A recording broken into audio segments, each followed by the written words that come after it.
This is the first thing. دوسری چیز جو بڑی امپورٹنٹ ہے وہ یہ ہے کہ اللہ تعالیٰ کو جانیں. And this is one of the chief of all techniques.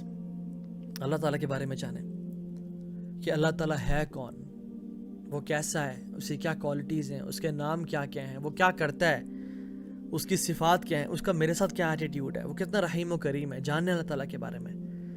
ایک شیخ بتا رہے تھے مولانا صاحب کہ ہم لوگ میرا ایک پولیس میں دوست تھا, غالباً وہ ڈی ایس پی تھے اور ہم ایس پی کو ملنے جا رہے تھے. تو ہم پولیس اسٹیشن کی طرف گئے اور جہاں پارکنگ تھی, مین گیٹ کے سامنے, وہ دور تھی. تو ہم پچھلے والے گیٹ کے سامنے آ کے جو قریب پارکنگ تھی, کیونکہ دھوپ تھی, ہم نے قریب گاڑی پارک کر دی اور ہم نے کہا اپنے دوست سے ملتے ہیں. اندر جانے لگے تو وہاں پہ پولیس آفیسر بیٹھا ہوا تھا کہ کون ہے جی, آپ لوگ نہیں جا سکتے یہاں سے, مین گیٹ سے آئیں, اوپر سے آئیں. تو نے کہا جی میں ایس پی, میں اپنا تعارف نہیں کرایا بلکہ میں اپنا نام بتایا, اور مولانا صاحب نے کہا میرا نام یہ ہے, تو ہم فلاں ڈی ایس پی صاحب سے ملنے جا رہے ہیں. تو نے کہا آپ کو سمجھ نہیں ہے میری بات کی, آپ اوپر والے گیٹ سے, وہ تو آؤ اوپر والے گیٹ سے آئیں. تو انہوں نے پھر اپنا نام بتایا کہ میں یہ ہوں اور ہماری اپوائنٹمنٹ سیٹ ہے, ہمارا ٹائم سیٹ ہے, ہم ان کو بتا کے آ رہے ہیں کہ ہم ان سے ملنا تھا, لیکن آپ ہمیں الاؤ نہیں کر رہے, آپ جانے دیں ہمیں. تو وہ اس نے غصے سے ڈانٹا اور کہا کہ اوپر سے آؤ فوراً سے, میں تو میں کہہ رہا نہیں ہوں. تو جب انہوں نے اپنا تعارف کرایا کہ میں ایس پی فلاں فلاں ہوں, اور دوسرے مولانا صاحب نے بھی, ہی واز ویری فیمس, تعارف کرایا, تو انہوں نے کھڑے ہو کے سلوٹ مارا, کہا کہ سر معذرت, آپ نے ہمیں پہلے کیوں نہیں بتایا, آپ آ جائیں, بالکل یہاں سے آ جائیں.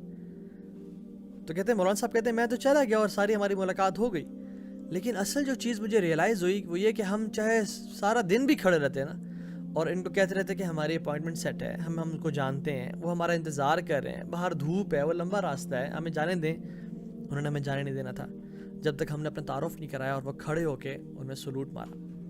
تو ہم جب تک ہمیں اللہ تعالیٰ کا تعارف نہیں ہے نا, تو ہم بھی اللہ تعالیٰ کے احکامات کو ایسے ہی ٹویٹ کرتے ہیں کہ اوپر سے آؤ, ہمارے لیے نہیں ہے, دیکھی جائے گی, کیونکہ ہمیں اللہ کا تعارف نہیں ہے, ہم اللہ کی قدر و قیمت نہیں جانتے, ہم اللہ تعالیٰ کو کے بارے میں نہیں جانتے, اللہ تعالیٰ کتنا عظیم ہے, اس کے میرے پہ کتنے احسانات ہیں. لیکن جب ہم اللہ تعالیٰ کے بارے میں جانیں گے اور پہچانیں گے, تو جب بھی قرآن کی کوئی آیت ہم پڑھیں گے یا جب بھی کوئی نبی کی حدیث پڑھیں گے, کھڑے ہو کے سلوٹ ماریں گے اور کہیں گے سمعنا وأطعنا. صحابہ نے کیوں عمل کیا ہر ایک چیز پہ؟ کیونکہ ان کو اللہ کی پہچان ہو گئی تھی, ان کو اللہ کی پہچان اللہ کی بھی نے کرا دی تھی. They knew who Allah subhanahu wa ta'ala is. اس لیے جو بھی آتا ان کو پتہ تھا یہ کس ذات کی طرف سے آ رہا ہے, اس لیے وہ سمعنا وأطعنا کرتے ہیں. ان کو پتہ ہے کہ اس ذات کی طرف سے آ رہا ہے کہ جب میں بیمار ہوں مجھے اس نے شفا دینی ہے, میں جب فقیر ہوں مجھے اس نے غنی کرنا ہے, میں جب پریشان ہوں وہ میری پریشانیاں دور کر سکتا ہے.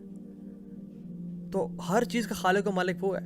اگر میں ٹھیک ہوں تو مجھے بیمار وہ کر سکتا ہے, میری سانسیں اس کے ہاتھوں میں ہیں, میری نظریں اس کے قبضے میں ہیں. وہ جس ٹائم چاہے مجھے تباہ برباد کر دے, مجھے موت دے دے, اور وہ جس ٹائم چاہے مجھے بلند و بالا کر دے اور عزت والا بنا دے. تو میں اس کے علاوہ کس کو راضی کروں, اس کے علاوہ ہے کون؟ تو اپنے رب کو جانے. دیکھیں نا, کوئی شخص اپنے اگر باس کو خوش کرنا چاہتا ہے, وہ کیا کرتا ہے, اس باس کے بارے میں جانتا ہے, اس کی لائکس, اس کی ڈس لائکس, اس کی ہابیز کے بارے میں جانتا ہے کہ میرے باس کو کیا پسند ہے, اس کی ہابیز, اس چیز چاکلیٹس پسند ہیں یا اس کو فروٹس پسند ہیں, اور جب بھی وہ گفٹ دیتا ہے اس کو وہی چیز دیتا ہے, اور اس کے انٹرسٹ میں انٹرسٹ لیتا ہے تاکہ وہ اپنے باس سے قریب ہوتا جائے. اگر ہم چاہتے ہیں اپنے رب سے قریب ہوں, ہمیں اپنے رب کے ناموں میں انٹرسٹ لینا چاہیے, ہمیں اس چیز میں انٹرسٹ لینا چاہیے کہ میرے رب کو پسند کیا ہے. اس لیے تو صحابہ کے ہر وقت سوال ہوتے تھے, یا اللہ, یا رسول اللہ, اللہ تعالیٰ کو سب سے پسندیدہ اعمال کون سے ہیں, کون سے ایسا اعمال ہیں جو اللہ تعالیٰ کی نظر میں سب سے بلند و بالا ہیں, سب سے ان کا بڑا درجہ, بڑا مقام ہے. ہم کثرت سے احادیث میں دیکھتے ہیں اور صحابہ یہ چیز پوچھ رہے ہیں, کیونکہ ان کو چاہتے تھے کہ ہم اللہ کو راضی کریں. ہم اپنے بچوں کے جو ہمیں سب سے پیارے لوگ ہوتے ہیں, ہم ان کے ملٹیپل نیمز دیتے ہیں ان کو. بچوں کے نک نیمز ہوتے ہیں, گڈو, پالو, ببلو, ٹونو, سب نام ہوتے ہیں ان کے, کیونکہ ہم اسے محبت کرتے ہیں. وَلِلَّهِ الْمَثَلُ الْأَعْلَىٰ, اللہ کے لیے کوئی مثال نہیں ہے, لیکن میں سمجھانے کے لیے کہہ رہا ہوں کہ اللہ تعالیٰ کے بھی اتنے سارے نام ہیں. ہم نے کبھی پڑھا ان کے ناموں کے بارے میں؟ کبھی ہم نے ان کے ناموں کو اپنی زندگی میں امپلیمنٹ کرتے ہوئے دیکھا کہ ان کے ناموں کی امپلیمنٹیشن میری زندگی میں کیسے ہے؟ جب میں گناہ کرتا ہوں تو وہ غفار کتنا ہے, جب میں مشکل میں ہوتا ہوں تو وہ الودود کتنا ہے, الوہاب کتنا ہے, جب میں دعا کرتا ہوں تو وہ السمیع کتنا ہے, القدیر کتنا ہے. تو ہمیں ان کے بارے میں جاننا چاہیے. اگر کوئی شخص کسی انسان سے اس کی بیوٹی کی وجہ سے پیار کرتا ہے اور اس کی محبت میں شکار ہے, تو وہ جان لے کہ ان اللہ جمیل یحب الجمال, کہ اللہ تعالیٰ سب سے خوبصورت ہے اور خوبصورتی کو پسند کرتے ہیں. اگر کوئی شخص کسی شخص سے اس کی ڈومینین اور پاور کی وجہ سے اسے محبت کرتا ہے اور اسے امپریسڈ ہے تو وہ جان لے کہ وَلِلَّهِ مَا فِي السَّمَاوَاتِ وَمَا فِي الْأَرْضِ، کہ بے شک آسمان اور زمین کی بادشاہت ایک رب العالمین کے پاس ہی ہے، ہر چیز اسی کی ہے۔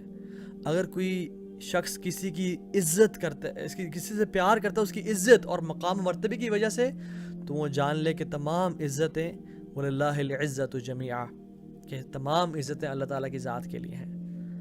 اگر کوئی شخص کسی سے محبت اس لیے کرتا ہے کہ وہ بہت رحیم ہے، وہ بہت انسانوں سے محبت کرتا ہے اور وہ ہر کسی کو نوازتا ہے اور بانٹتا ہے، تو وہ جان لے کہ اللہ تعالیٰ ارحم الراحمین ہے، ارحم الراحمین، تمام رحم کرنے والوں میں سے زیادہ رحم کرنے والے ہیں۔ اگر کوئی شخص کسی شخص سے محبت کرتا ہے کہ وہ بہت زیادہ غنی ہے، بہت مال خرچ کرتا ہے، لوگوں پہ دن رات پیسے بہاتا ہے، تو وہ جان لے کہ اللہ سبحانہ و تعالیٰ دن رات انسانوں پہ اور جنات پہ خرچ کر رہے ہیں اور ہر مخلوق پہ خرچ کر رہے ہیں۔ ہر کوالٹی کا پینیکل اور پیک اور نروانا اللہ تعالیٰ کی ذات میں ہے، ہر صفت اللہ کی ذات میں کمال پہ موجود ہے۔